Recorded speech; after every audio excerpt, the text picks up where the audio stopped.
Kalau sadar kemarin nggak jamaah, maka sekarang berjamaah. Antum dikasih 5 kesempatan sholat kemarin, sekarang diberi lagi. Kemarin 3 nggak berjamaah, sekarang 5 kali jamaah semua. Jadi kalau kemarin dikasih kesempatan nggak jamaah, sekarang dikasih hidup lagi nggak jamaah juga, butuh berapa lama lagi untuk hidup? Kemarin nggak baca Quran, ya sekarang baca. Masa kemarin nggak baca, sekarang nggak baca juga?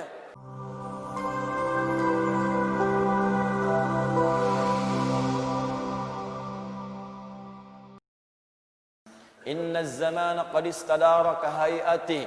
Sungguh waktu itu akan Allah putarkan terus seperti itu. Jadi maksudnya begini, ini ada 2 pemahaman. Ya, kalau kita ambil istadara dari kata dara yaduru, dauran wa idaratan, itu artinya kita akan terus diberikan kesempatan dalam sehari, waktunya yang sama. 24 jam, 24 jam, 24 jam. Kata Allah, tiap hari akan saya ulang kesempatan segitu aja. Terus berputar. Cuman bedanya amal soleh Anda, aktivitas kita, apakah waktu yang saya berikan diisi amal soleh atau amal salah? Coba apa bedanya sekarang dengan kemarin dari segi waktu? Tidak ada. Dia mengulang begitu aja. Makanya coba lihat jam, nggak ada yang berubah. Silahkan cek, atasnya tetap 12, bawahnya 6, kanannya itu 3, kirinya 9, 1, 2, 3 terus sampai dengan ke 12, muter gitu aja. Gak pernah nambah. Coba lihat bilangan jam itu, ya. Pernah nggak ada yang berubah angkanya? Gak ada. Kan itu jarum jam putar-putar gitu aja tiap hari, muter lagi, muter lagi, muter lagi. Itu bukti paling nyata dari hadis Nabi Shallallahu Alaihi Wasallam.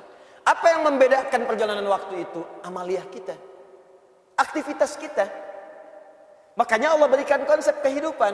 Fa idza faraghta fansab wa ila rabbika farghab. Ayo rencanakan kegiatan kita. Kalau yang kemarin ada yang salah, maka tutup sekarang dengan yang soleh. Kan itu rumusnya. Katanya belajar al-arba'in, tapi hadis yang dipraktekkan. Coba lihat hadis ke-18. Masih ingat gak? An Mu'adz bin Jabal radhiyallahu ta'ala anhu wa Jundub bin Junadah radhiyallahu ta'ala anhu. Qala Rasulullah sallallahu alaihi wasallam, ittaqillaha haitsu ma kunta wa atbi'is sayyi'atal hasanata tamhuha. Tingkatkan takwamu dimanapun kau berada dan tutupi yang jelek-jelek itu dengan kebaikan.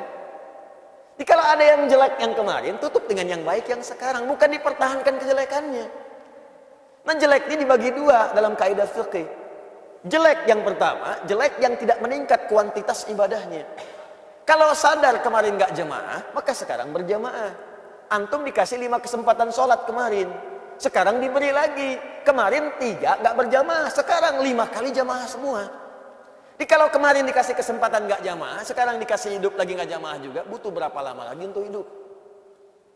Kemarin nggak baca Quran, ya sekarang baca. Masa kemarin nggak baca, sekarang nggak baca juga? Yang paling aneh, maaf ya, anak 4 tahun mata buta, dah hafal Quran, khatam dan hafal. Antum dikasih 40 tahun, mata sehat, fisik kuat, kelengkapan semua ada, masih belum bisa baca juga, butuh berapa tahun lagi? Coba dipikir lagi. Katanya mau wafat, katanya mau meninggal, yakin akan pulang, tapi bekal nggak pernah dikumpulkan. Apa nggak malu pulang menghadap Allah? Coba pikirkan lagi gitu. Mau cari dunia sebanyak apa? Saya kasih tahu ya, kalau bukan dunia yang tinggalkan antum duluan, antum yang meninggalkan dunia duluan. Jadi gini, saya ingin tekankan sekali lagi, para ulama kita senantiasa mengambil manhaj dari Al-Quran. Sebelum mengerjakan sesuatu, dikeluarkan dulu keutamaannya. Ini kelihatan sederhana tapi penting. Keutamaan ini kalau bisa kita keluarkan dulu, kalau mampu dituliskan. Supaya memotivasi kita kalau mengerjakan ini yang kita raih. Itu minimal kalau sedang malas-malas, ketika melihat itu lagi, itu muncul lagi motivasi yang kuat. Makanya seringkali di ayat Al-Quran itu, amalan bersanding dengan keutamaan. Misal infak tuh, ya. Ketika menyebutkan infaknya, keutamaannya dulu disebutkan. Quran surah kedua, ayat 261. Matalul ladzina yunfiquna amwalahum fi sabilillah kamathali habbatin ambatat sab'a sanabil fi kulli sumbulatin mi'atu habbah wallahu yudha'ifu liman yasha wallahu wasi'un 'alim. Perumpamaan orang yang infak di jalan Allah Subhanahu wa ta'ala. Perhatikan baik-baik, seperti orang yang menanam satu benih. Dari benih itu satu nih, dihitungnya satu dulu. Jadi kalaupun ada 1 rupiah Anda berikan, itu hitungannya bukan 1. ambatat sab'a sanabil. Dari satu ini tumbuh 7. Fi kulli sumbulatin mi'atu habba. Setiap 7-nya ada 100 benih baru. 1 kali 7 kali 100, 700 nilainya. 700 nilainya. Dan itu pun batas minimal, bukan batas maksimal. Karena ayatnya belum selesai, sering dipotong sampai sini, belum selesai. Wallahu yudha'ifu liman yasha. Dan Allah akan melipat gandakan tanpa batasan bagi siapa yang dikehendakinya. Kata sebagian pakar tafsir, maksud yang ayat terakhir ini adalah orang yang tak pernah berhitung, maka Allah akan berikan tanpa hitungan. Tapi kalau dia ngitung, ya sesuai hitungan itu diberikan. Infak misalnya, 1 juta masukin. Sampai kotak infak tuh gak geser-geser. Tuh, 2, 3 juta. Tapi dihitung sama dia. Alhamdulillah, kali 700, punya catatan sendiri. 7 juta. Walaupun gak dia upload, punya catatan, Allah kasih. Begitu dioper 1 lagi, Masya Allah, ingin seperti yang 1 juta itu. Tapi gak ada. Cuman dia gak pernah berhitung. Tapi keikhlasannya sangat dalam. Yang dia punya cuma 500 rupiah. Itu pun logam. Dia masukkan dengan hati-hati supaya bunyinya pun gak kedengaran orang lain. Sampai masuk tuh lembut sekali, kayak landingnya itu soft gitu. Bagus. Dan dia gak pernah berhitung, gak pengen orang tahu. Itu lipat gandanya, yudha'ifu liman yasha, dilipat gandakan oleh Allah tanpa batasan. Bisa jadi dia masukkan 500, lipat gandanya bisa 1 juta, 1 miliar, 1 triliun dan sebagainya. Allah Ta'ala adam. Nah, kenapa dimasukkan itu? Banyak nanti keutamaan istighfar. Rajin istighfar bisa dapat surga seluas langit dan bumi. Quran surah ketiga 133. Wasari'u ila maghfiratin min rabbikum wa jannatin arduhas samawati wal ardh u'iddat lil muttaqin. Disusul lagi dengan amalan lain. Ayo bergegas kamu istighfar dan berharap dengan amalan-amalan itu bisa mendapatkan surga seluas langit dan bumi. Disediakan bagi orang takwa. Apa ciri amalan orang ahli istighfar? Kalau rajin istighfar kata Allah, maka akan muncul amalan-amalan lain. Ayat 134-nya. Alladzina yunfiquna fis sarai wad dharra, rajin infak. Wal kadhiminal ghaidha, orang rajin istighfar itu sanggup menahan amarah. Jadi kalau Anda ingin jadi orang sabar, latihan istighfar.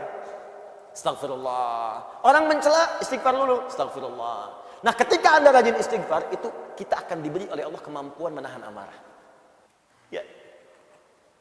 Dasar kamu begini. Astagfirullah. Apa?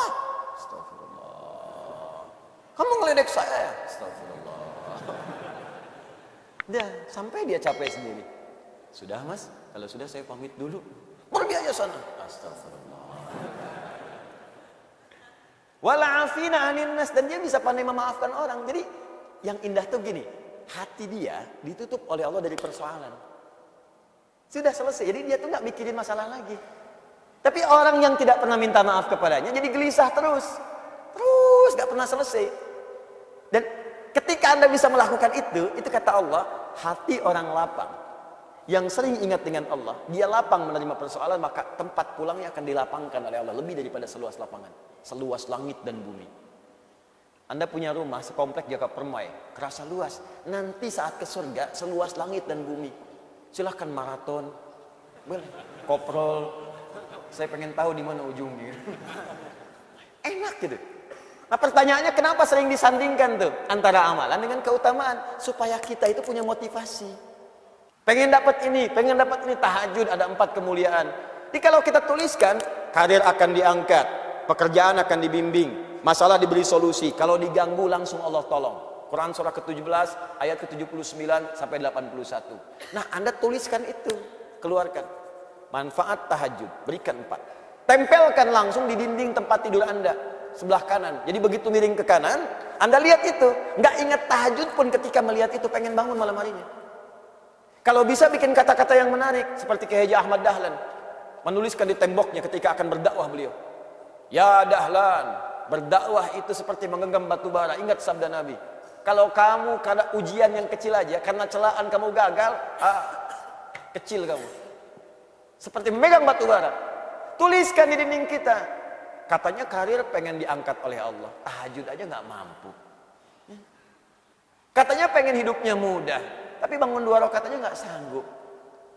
Katanya pengen ditolong oleh Allah. Tapi begitu Allah ingin berikan, kamu nggak panggil. Sepertinya apa sih maumu? Tuliskan di situ. Ya, tuliskan. Di situ aku kadang merasa sedih padamu. Catat tuh. Tulis di tembok kita. Begitu dituliskan seperti itu, malam bangun.